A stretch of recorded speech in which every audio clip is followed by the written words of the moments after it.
Congress party అధినేత జగన్మోహన్ రెడ్డి గారి ఆదేశాల మేరకు ఈరోజు రాజ్యాంగ దినోత్సవాన్ని ఘనంగా ఇక్కడ జరుపుకోవడం జరిగింది. ఈ కార్యక్రమానికి నాయకులు వైఎస్ఆర్సీపీ నాయకులంతా వచ్చి భారత రాజ్యాంగ నిర్మాత శ్రీ డాక్టర్ బిఆర్ అంబేద్కర్ గారికి పూలమాలలు పార్టీ తరపున వేసి ఘనంగా నివాళులు అర్పించడం జరిగింది. ఇప్పటికీ ఈ రాజ్యాంగ దినోత్సవం జరుపుకోబట్టి దాదాపుగా 70 సంవత్సరాలు పూర్తి కావస్తోంది. 1945వ సంవత్సరంలో మనకు స్వాతంత్రం సిద్ధిస్తుంది అన్నటువంటి విషయాన్ని మనం కనుగొని మనకంటూ మన దేశానికంటూ మన స్వాతంత్రం వచ్చిన తర్వాత మన దేశాన్ని పరిపాలించడానికి ఒక పుస్తకం అన్నటువంటి ఉండాలని చెప్పేసి ఒక రాజ్యాంగాన్ని ఏర్పాటు చేయాలన్నటువంటి ఉద్దేశంతో ఒక కమిటీని ఏర్పాటు చేయడం జరిగింది. దాదాపుగా ఆ కమిటీలో కూడా దాదాపుగా సభ్యులు కూడా 389 మంది సభ్యులతో మొట్టమొదటిసారిగా ఒక రాజ్యాంగ కమిటీని అంటే డ్రాఫ్టింగ్ కమిటీని ఏర్పాటు చేయడం జరిగింది. ఈ డ్రాఫ్టింగ్ కమిటీ దేశ విభజన తర్వాత 299 సభ్యులు కుదించడం జరిగింది. ఈ రాజ్యాంగ ఏదైతే డ్రాఫ్టింగ్ కమిటీ ఉందో ఆ డ్రాఫ్టింగ్ కమిటీకి చైర్మన్గా మన డాక్టర్ బిఆర్ అంబేద్కర్ గారిని నియమించడం జరిగింది. ఆయన యొక్క ఆధ్వర్యంలో తర్వాత జవహర్లాల్ నెహ్రూ, సర్దార్ వల్లభాయ్ పటేల్ తదితర నాయకుల యొక్క ఆధ్వర్యంలో కూడా ఈ రాజ్యాంగం అన్నటువంటిది రూపుదిద్దుకుంది. ఈ విధంగా రూపుదిద్దుకొని ఒక ముసాయిదాను ఇవ్వడం జరిగింది. ఆ ముసాయిదాను కూడా కరెక్ట్ చేసి 1949వ సంవత్సరం నవంబర్ నెల 26వ తారీఖు రోజు ఈ రాజ్యాంగం బాగుంది, ఈ రాజ్యాంగం మనకు వచ్చేసిందని చాలా హ్యాపీగా ఉంటుంది. ఇదైతే మనకు స్వేచ్ఛా స్వతంత్రాలను ఇస్తుంది. భారతదేశంలో ఏం జరగాలన్నా ఎలా జరగాలన్నా మనకి ఇది మంచిది అని చెప్పేసిందను ఈరోజు అది ఆమోదం పొందినటువంటి రోజు అనమాట. కాబట్టి ఈ రోజున వచ్చేసిందను రాజ్యాంగ దినోత్సవం అని చెప్పేసి అంటారు.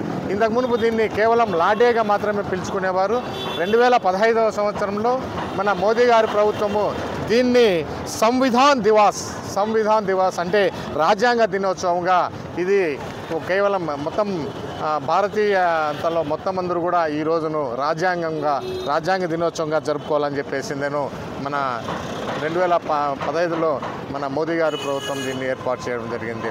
స్వాతంత్ర దినోత్సవం ఎలాగానో అలాగే స్వాతంత్ర దినోత్సవాన్ని ఆగస్టు 15 ఏ విధంగా జరుపుకుంటామో, గణతంత్ర దినోత్సవాన్ని జనవరి 26 ఏ విధంగా జరుపుకుంటామో, అలాగనే రాజ్యాంగ దినోత్సవాన్ని కూడా నవంబర్ 26వ తారీఖు అంటే ఈరోజు జరుపుకుంటున్నాం. కాబట్టి ఈ నవంబర్ 26వ తారీఖు కూడా చాలా ప్రసిద్ధి చెందినటువంటిది. ప్రతి ఒక్కరూ ఇది జరుపుకోవాల్సినటువంటి ఆవశ్యకత ఉంది. ఇంకా పోతే ప్రపంచంలోకెల్లా అన్ని రాజ్యాంగంలోకెల్లా అత్యంత పెద్దదైనటువంటి రాజ్యాంగం ఎక్కడైనా ఉంది అంటే అది కేవలం భారత రాజ్యాంగం అని చెప్పేసి చెప్పుకుంటున్నాం. ఈరోజు ఈ విధంగా స్వేచ్ఛగా స్వతంత్రంగా మనం మాట్లాడుతున్నాము, మనం తిరుగుతున్నాము అని చెప్పేసి అంటే అది కేవలం ఆ భారత రాజ్యాంగం మనకు కల్పించినటువంటి హక్కే అని చెప్పేసి హిందువులు చూస్తే గీత, తర్వాత ముస్లిమ్స్ చూస్తే ఖురాన్, తర్వాత ఇంకా ఈ క్రిస్టియన్స్ చూస్తే బైబుల్. ఆ విధంగా కులాల పాతికను కాకోకుండా ఫస్ట్లో ప్రీమబుల్లోనే రాజ్యాంగంలో we the people of India అంటే భారతదేశ ప్రజలంతా కలిసి. కాబట్టి ఇది కులాలకు మతాలకు సంబంధించినటువంటి రాజ్యాంగం కాదు, మొత్తం దేశానికి అన్ని కులాలకు అన్ని మతాలకు సంబంధించినటువంటి రాజ్యాంగం ఏదైనా ఉందంటే ఒక భారత రాజ్యాంగం ఒక్కటే అని చెప్పేసి నేను ఇందు మూలకంగా నేను తెలియజేస్తున్నాను. తర్వాత ఈ రాజ్యాంగం అప్పటికి 395 ఆర్టికల్స్తో 8 షెడ్యూల్స్తో తయారయ్యి ఇప్పుడు కూడా ఏమి చీమ చిట్టుకన్నా కానీ రాజ్యాంగాన్ని వెరిఫై చేయాల్సినటువంటి ఆవశ్యకత ఉంది. రాజ్యాంగాన్ని అతిక్రమించి పోయేయడానికి ఒక ఇంచు కూడా కలడానికి కూడా అవకాశం లేదు.